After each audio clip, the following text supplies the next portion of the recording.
Tarde CBN. Apresentação: Natália Lima e José Bonfim.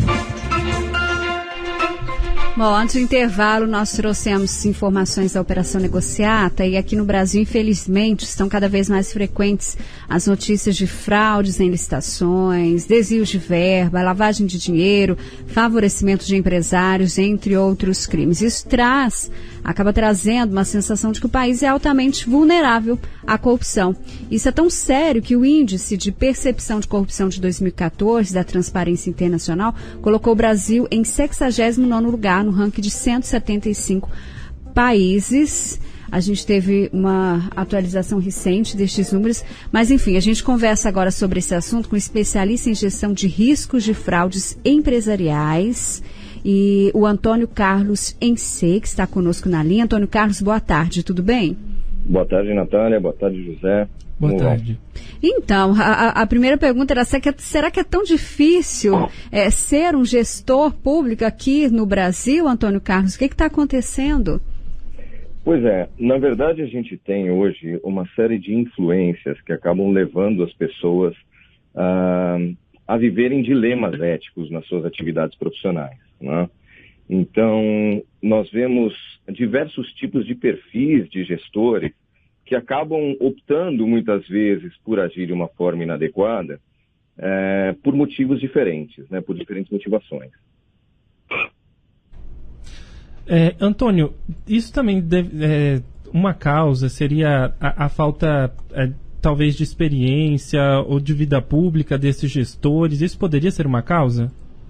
O desconhecimento, a falta de experiência certamente interfere nessas tomadas de decisão. Então, é importante que quando um gestor, seja ele público ou privado, ele vai assumir uma cadeira, ele tenha uma consciência e a educação, o processo educativo de quais são as vulnerabilidades, os riscos que ele vai enfrentar ao longo das suas atividades profissionais, para que ele esteja preparado para lidar com eles e saber exatamente o que fazer quando esses dilemas acontecerem.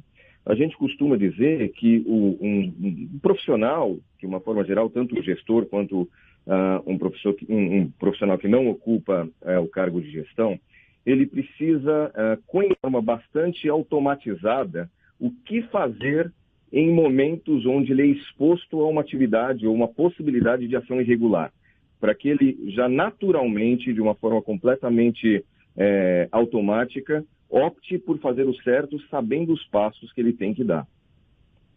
E aí eu acho que o ouvinte pode estar pensando agora, e o que a gente ouve muito popularmente aí na boca do povo, Antônio, isso é coisa de Brasil. Isso de fato é coisa aqui do Brasil?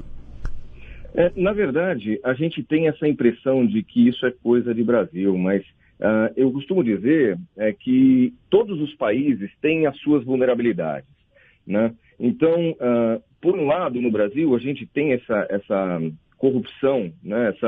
Esses atos mais explícitos de corrupção, e isso nos traz a percepção de que somos menos honestos do que muitos outros países. Mas, por outro lado, existem países que favorecem essa corrupção que acontece no Brasil, lavando o dinheiro, por exemplo, servindo como paraísos fiscais, não é? E perpetuam, então, esses esquemas onde nós sujamos as mãos e, a partir disso, temos essa percepção de que somos menos éticos.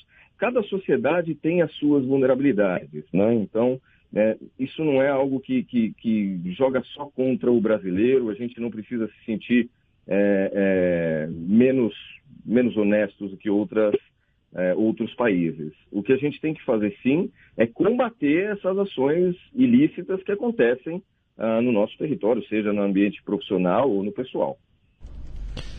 Antônio, a gente vê muito, principalmente nos últimos anos, o envolvimento de gestores de empresas privadas, né, em casos de corrupção e de crimes cometidos juntamente com gestores públicos. O que se deve isso? Por que este cenário aqui no nosso país? Então, a gente tem alguns fatores que interferem nisso. Existem alguns gestores, sejam eles públicos ou privados, que acabam optando por agir de uma forma antiética por uma pressão que eles acabam vivendo numa atividade profissional.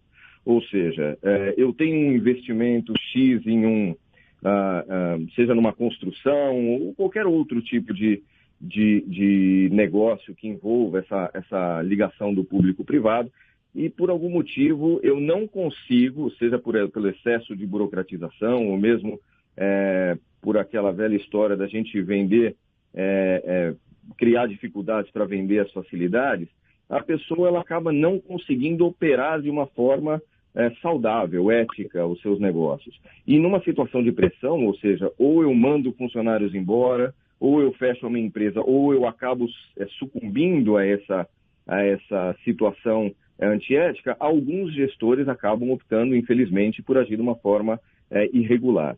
Por outro lado, nós temos pessoas que já agem de uma forma muito mais racional. Né? Vale a pena, não vale a pena corromper ou ser corrompido? Qual a chance de eu ser pego agindo dessa forma?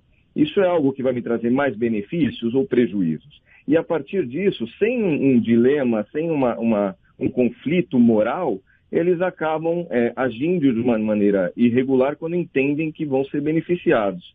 E, por fim, nós temos aqueles indivíduos que nós chamamos de predadores. Ou seja, independente dos controles existentes, eles têm um apetite ao risco muito maior. E, em razão desse apetite ao risco, eles buscam novos esquemas de uma forma bastante constante para perpetuar os seus esquemas. E, nesses casos, de fato, é necessário uma punição certa e rígida para que desencoraje esse tipo de ação. Antônio, só para a gente finalizar, algumas mudanças nas eleições agora, e aí eu vou lembrar a proibição de doação de pessoas jurídicas para campanha, proibição em alguns pontos. Isso de que fato pode interferir nessa situação futuramente? Olha, tudo que interfere num processo de facilidade para ações irregulares é positivo, né?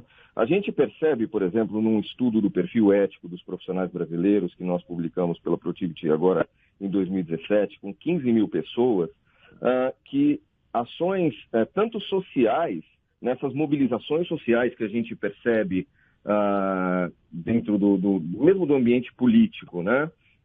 Como mesmo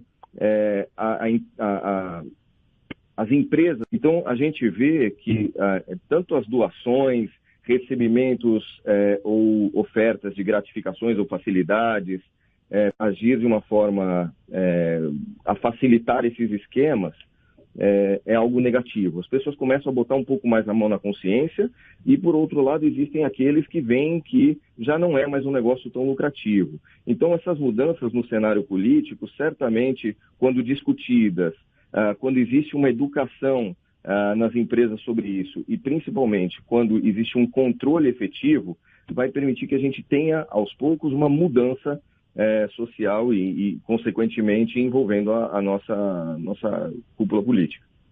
Antônio, muito obrigada por conversar conosco aqui no Tarde CBN, pela sua disponibilidade. Uma ótima tarde. Natália José, eu que agradeço. Ótima tarde para vocês também. Antônio Carlos Ensei, que é especialista em gestão de riscos de fraudes empresariais. Ele conversando conosco sobre essa situação da Operação Negociata e outras tantas que tem envolvido alguns grupos no país de fraudes em licitações, desvio de verbas, lavagem de dinheiro, favorecimento de empresários, entre outros crimes.